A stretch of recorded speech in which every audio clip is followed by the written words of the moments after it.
how to clean a grill top quickly in between making food. Just made 3 grilled cheese.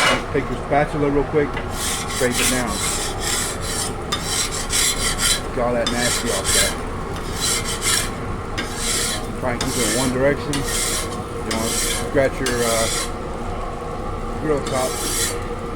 Pull it all into one. I like to aim for the grease trap. Make it a little easier. This is just the way I do it in between working on my food truck. If you got another way of doing it, let me know. I'll give you a more detailed thing at the end of the day about how I do it. Otherwise, grab my little grease rag, put the white down.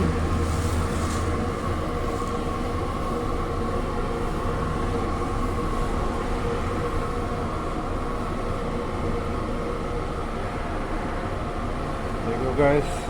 It's quick and easy way to do it.